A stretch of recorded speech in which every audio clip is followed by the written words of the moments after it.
How do you sum it up? Yeah, interesting.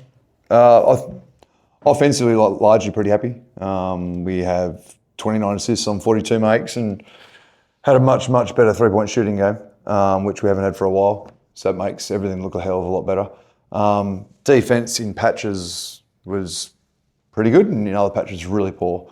And then got some schemes wrong, got lost with a couple of variations of schemes. So plenty to go back and cut up. As a general rule, like we would find something that was working and we just naturally come away from it for whatever reason. Got bored of it working or thought something else might work or whatever the case was, not quite sure. So we'll cut it up. I mean, Willetton's pretty talented. Obviously, they're missing a pretty handy import as well. We understand that. But their front court lineups as good as anyone's. And then Scotty as a wing, they've got some real size about them. So yeah, to get out by 16, we'll take. And Mike, how do you see it from your perspective? Yeah, I think we did a good job. Obviously, kind of game was ebbs and flows a little bit. We kind of got up, let them back in it, got up again. So I just think we need to do a better job of making our good patches longer and then obviously shortening up the bad patches, not letting teams back in. Because, you saw it with Geraldton a couple of weeks ago. We kind of let the game get out to 20 and brought it back. But, if we can limit that to 10, then do a lot better. I thought the interior defence to begin the game was pretty good, Blake down there. Can you talk about what sort of tone that sets for you? Blake everywhere in the first 10, 12, 14 minutes, whatever it was the best part of the court by a mile. And then we just, again, kind of what we alluded to, he didn't touch a hell of a lot after that. Part of that was Willetton's adjustments and part of that was us for whatever reason. So I thought he was really good on both ends of the ball. Yeah, an interior, like he's deceptively long, he's deceptively athletic. He blocks more shots than you think, he gets higher than you think. He's just got really good touch and really good finesse around the rim. And he's so strong down there as well. And he's obviously got that little one-hand push floater from 6, 7, 8 feet, whatever it is, that is just cash. And obviously once we can spam that a few times, he becomes really hard to stop. I thought the third quarter was where it really opened up. Those three started falling. What was the message coming out of the break? Be better. Well, a bit of both. Like we'd force them into, I think it was 6 turnovers and a half. And again, like their front court's super talented, but right now they're missing some guards, and we thought we might be able to force some more turnovers and get out in some better actions. But we kind of had just been really passive in the first half defensively, and just kind of let them run their stuff, and we were just chasing and trying to play catch up defensively for what felt like most of the first half. Whereas second half, again, like let's either do it or change scheme. But it's hard to change the scheme if we're not doing the scheme in the first place. So let's try and do the scheme, and let's try and get the scheme right. And if we do it well and it's not working and Willetton's killing it, then we'll change it. But whilst we're not doing it, it's hard to abort mission. So obviously we'd love an NBA finals, best of 7, and you get a game or game and a half of it, but here you got 40 minutes. So like, let's try the next 3 or 4 minutes. If it doesn't work. Just did a much better job defensively getting after it in the third quarter. And you mentioned that the shots were finally falling. I think it was pretty predicated on the ball movement. I thought it was really good.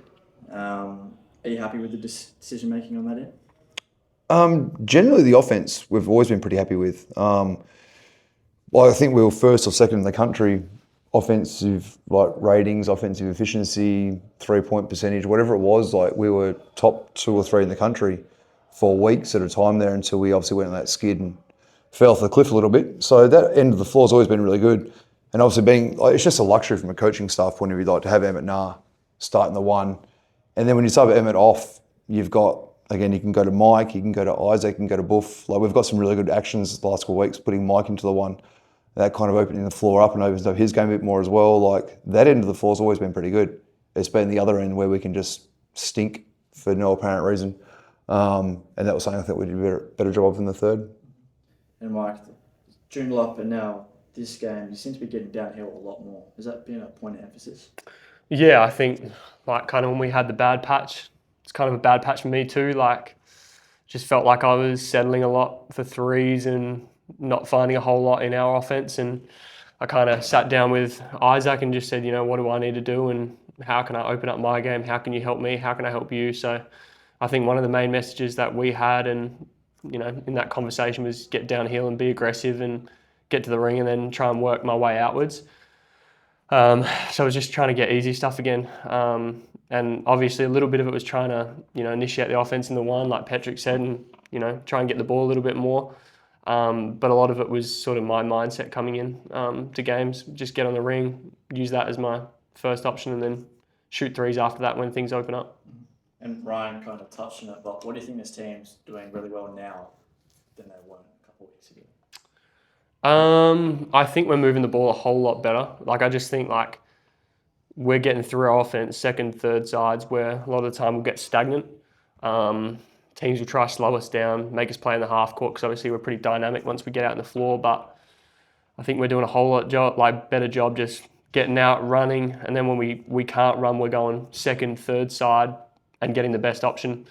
Blake obviously benefited a lot from sort of the way we played our offense tonight, especially early, 23 points. But that's kind of what's changed a little bit, I guess. We're just sort of not settling and just trusting each other a little bit more.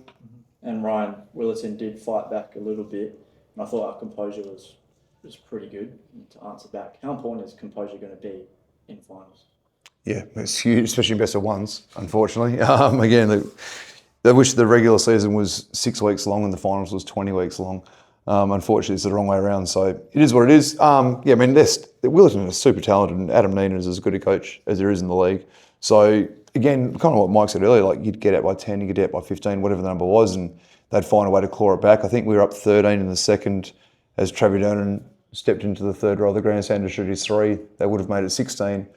And next minute they're down 6. They just have the ability just to hang around. They're super, they're just really well drilled, really well executed Adam coaches the hell out of it. So they're a tough team to put away. And like we said to our guys, this isn't a 1v14 game. Wilson's pretty good. So again, we've got to stay to the process, play better for longer. And again, stop letting them up off the ground if we can help it. Did a better job of that in the second half. And last one, how close do you think this team is to being the team you envisioned at the start of the year? Jesus, it's not a bad question. It's probably a little bit, it's probably better in some areas than we thought it was going to be, and it's probably not as good in some other areas. And as always, as a coach, you're trying to exploit what your strengths are and you're trying to hide whatever the weaknesses may be. And obviously those 2 losses we had in a row were really good from a sense of one, just waking the group up. Obviously having some people around the place, and a GM in particular, telling everyone how good we are. Probably started drinking our own bathwater a little bit, so that wasn't ideal. But again, it was a really good kick in the butt. We're not that good. We're pretty talented and we're good, and if we're on, we're good, but we're not the 96 Bulls. We're okay. And obviously it's just playing to the strengths a bit more. Again, kind of one of the things the last couple of weeks is sliding Mike over to backup point guard behind Emmett.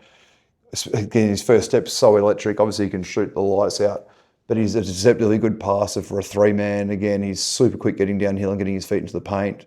So kind of wasn't quite expecting that back in round 1, whatever it might have been. Obviously knew we were getting an electric guard who can defend the heck out of it, and clearly speaking with a bias, we think is the best wing defender in the comp. But again, the defensive side of things is one thing. I can also play backup point guard if you need me to. And so we got Emmett Nair and Isaac White and Ryan Godfrey as well.